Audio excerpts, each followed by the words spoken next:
राज आणि उद्धव ठाकरेंची पुन्हा भेट झाली। उद्धव ठाकरे मातोश्रीवर थेट राज ठाकरेंच्या निवासस्थानी शिवतीर्थवर गेले। दोन्ही बंधूंमध्ये तब्बल 2 तासांपासून चर्चा सुरू आहे। 4 दिवसांपूर्वी राज ठाकरेंसह कुटुंब शिवतीर्थवर गेलं होतं। मनसेच्या दीपोत्सवाचं उद्धव ठाकरेंनी उद्घाटन केलं होतं। त्यानंतर 4 दिवसांनंतर पुन्हा उद्धव ठाकरे मातोश्रीवर गेले। दोन्ही बंधूंमध्ये राजकीय चर्चा सुरू असल्याची माहिती मिळते। त्यामुळे लवकरच युतीची घोषणा दोन्ही बंधू करणार का याकडे लक्ष लागले। राज ठाकरेंपाठोपाठ आता उद्धव ठाकरेंचाही मेळावा मुंबईत पार पडणार आहे। 27 ऑक्टोबरला मुंबई शिवसेना उद्धव बाळासाहेब ठाकरे पक्षाच्या उपशाखा प्रमुखांचा मेळावा पार पडेल। आगामी मुंबई मनपा निवडणुकांच्या पार्श्वभूमीवर होणाऱ्या मेळाव्यात उद्धव ठाकरे मार्गदर्शन करतील आणि या मेळाव्यात उद्धव ठाकरे मतदार यादीतील घोळासंदर्भात मार्गदर्शन करणार आहेत। आधी हा मेळावा 25 ऑक्टोबरला होणार होता। दादरमधील मातोश्री इथं प्रियंका चतुर्वेदी यांनी दिवाळीनिमित्त उद्धव ठाकरे आणि रश्मी ठाकरेंची भेट घेतली। यावेळी त्यांनी ठाकरे कुटुंबियांसोबत संवाद साधला। याबाबत प्रियंका चतुर्वेदी यांनी एक पोस्ट करत माहिती दिली।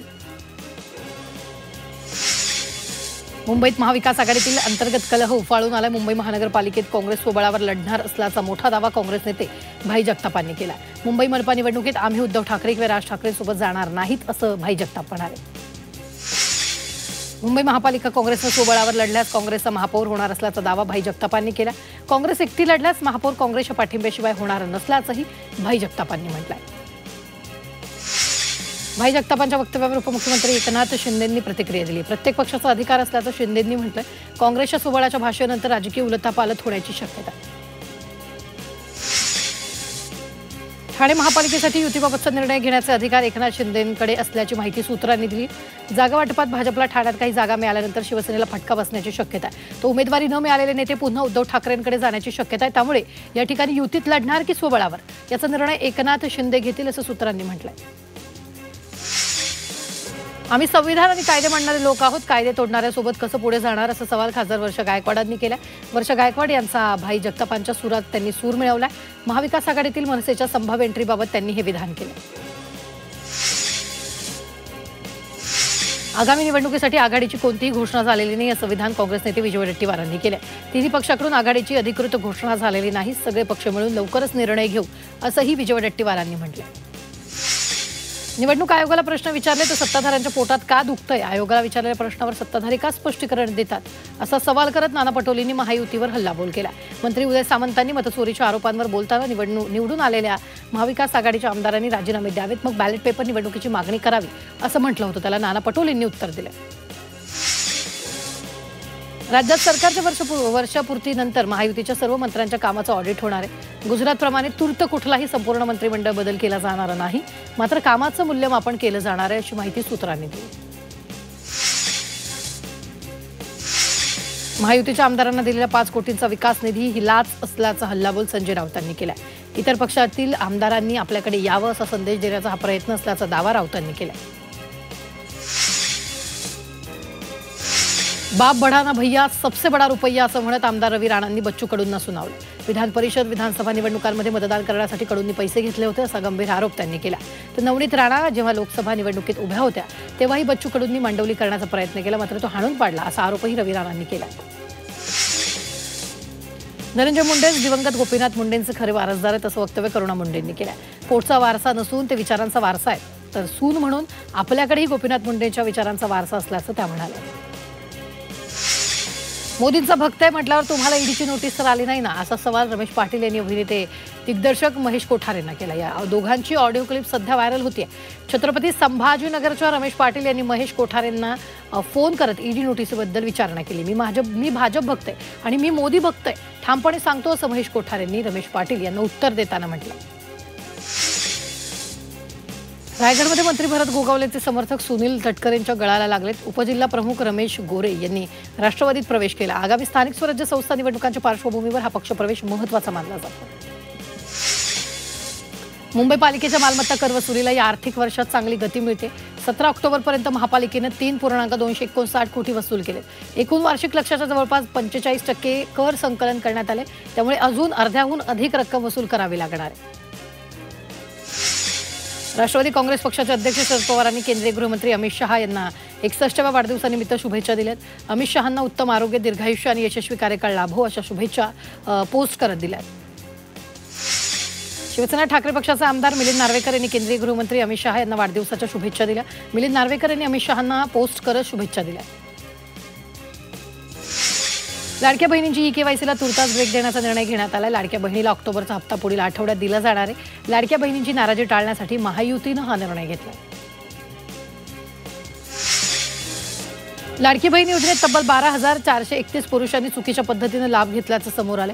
माहितीच्या अधिकारात मागवलेल्या माहितीतून ही धक्कादायक बाब उघड झाली आहे। याबाबत महिला बाल विकास विभागाच्या अधिकाऱ्यांनी ही पुष्टी केली आहे। तपासानंतर या लाभार्थ्यांची नावं यादीतून वगळण्यात आली। यंदा दिवाळीला राज्यात 5,40,000 कोटींची खरेदी झाली। यामध्ये सर्वाधिक 12% खरेदी विक्री धान्य तसंच सोने चांदीची खरेदी झाली आहे।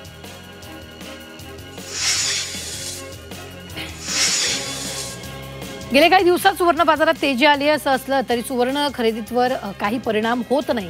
धनत्रयोदशीच्या दिवशी देशभरात 125 टन सोनं विकल्याची माहिती इंडियन बिलियन्स असोसिएशननं दिलेली आहे। सोन्यात गुंतवणूक केल्यानं जास्त परतावा मिळतो, त्यामुळे सोनं खरेदीकडे लोकांचा कल वाढलाय। तसंच चैनीच्या वस्तूऐवजी सोनं खरेदीला प्राधान्य दिलं असल्याचं ग्राहक सांगतायत।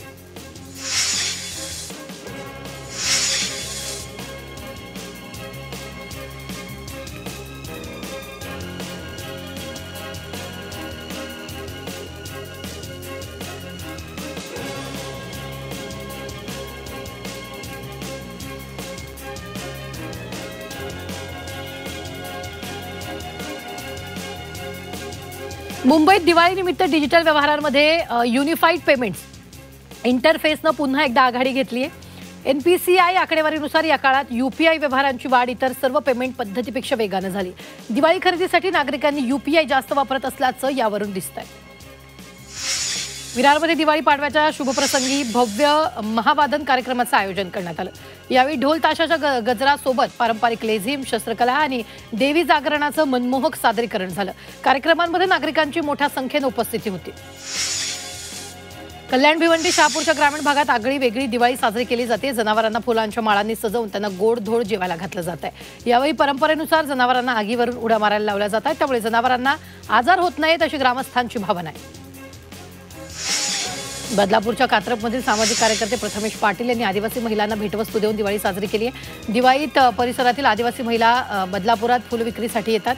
फुलविक्रीसाठी आलेल्या महिलांना दिवाळी साजरी करता येत नाही। प्रथमेश पाटील आणि त्यांच्या सहकाऱ्यांनी महिलांना फराळाचं वाटप केलं, शिवाय त्यांना साड्या भेट देऊन त्यांची दिवाळी गोड केली। अभिनेत्री अमृता खानविलकरची दिवाळी खास ठरली आहे। तिनं नव्या घरात एक नवी सुरुवात केली आहे। दिवाळीनिमित्त तिने खास लाडू तयार केलेत। फराळ आणि फॅशन संदर्भात तिनं खास गप्पा मारल्या। कोकण रेल्वेकडून स्वच्छता ही सेवा या उपक्रमांतर्गत शाश्वत स्वच्छतेवर भर दिला जातो। या उपक्रमांतर्गत प्रभात फेरी, श्रमदान आणि वृक्षारोपण करण्यात आलं। यावेळी प्लास्टिक विरोधी जनजागृतीसाठी कागदी पिशव्यांचं वितरण करण्यात आलं। यंदा दिवाळीत एसटी महामंडळानं दरवर्षीची हंगामी भाडेवाढ रद्द केली, त्यामुळे प्रवाशांना मोठा दिलासा मिळाला। त्यामुळे बस स्थानकांवर प्रवाशांची मोठी गर्दी पाहायला मिळते। छठपूजेनिमित्त मध्य रेल्वेनं 1,998 विशेष गाड्यांचं आयोजन केलं। बिहार, उत्तर प्रदेश आणि पश्चिम बंगालमध्ये जाणाऱ्या प्रवाशांची संख्या जास्त असल्यानं रेल्वेनं हा निर्णय घेतलाय। मुंबईतून 600हून अधिक रेल्वे गाड्या चालवल्या जाणार आहेत। मुंबईतील बेस्टच्या ताफ्यातील बस क्रमांक 186 शनिवारी सेवानिवृत्त होणार आहे। या बसला समारंभपूर्व निरोप दिला जाणार आहे। या गाडीला बेस्ट उपक्रमात 15 वर्ष पूर्ण झाल्यानं बसला निरोप दिला जातो। भारतीय हवामान विभागानं महाराष्ट्राच्या अनेक भागांसाठी येलो अलर्ट जारी केलाय। त्या ठिकाणी विजांसह वादळ आणि हलका ते मध्यम स्वरूपाच्या पावसाचा इशारा दिलाय। ताशी 30 ते 40 किमी वेगानं वारं वाहण्याचा इशाराही देण्यात आलेला आहे। यावर्षीच्या 10वी आणि 12वीच्या परीक्षांसाठीची नाव नोंदणी अर्जाची मुदत 30 ऑक्टोबरला संपणार। यंदा माध्यमिक उच्च माध्यमिक परीक्षा मंडळाच्या वतीनं परीक्षेचं शुल्क 50 रुपयांनी वाढवलं, त्यामुळे विद्यार्थ्यांमध्ये नाराजीचं वातावरण आहे। मुंबईत वैद्यकीय शिक्षण विभागाच्या अखत्यारीत एकूण 36 वैद्यकीय महाविद्यालय, त्यामध्ये ट्युटर आणि डेमोट्रेट्सची पदं भरण्याचे निर्देश NMCनं दिले। त्यामुळे वैद्यकीय शिक्षण विभागाकडून 1100 पदं भरली जातील। मुंबईत आरोग्य शिक्षण पायाभूत सुविधांना चालना देण्यासाठी पालिकेकडून वांद्रा इथं एक नर्सिंग महाविद्यालय सुरू करण्यात येणार आहे। नवीन विद्यालय भाभा रुग्णालय प्रशासनाच्या अखत्यारीत कार्यरत असणार आहे आणि या विद्यालयासाठी वांद्रे पश्चिम येथील जुन्या BP ऑफिसचा भूखंड या प्रकल्पासाठी वापरला जाणार आहे। लक्ष्मीपूजनाच्या निमित्तानं मुंबईत नागरिकांनी मोठ्या प्रमाणात फटाक्यांची आतषबाजी केली, ज्याचा थेट परिणाम शहराच्या हवेच्या गुणवत्तेवर झालाय। मुंबईचा हवा निर्देशांक तब्बल 211 इतका नोंदवला गेलाय।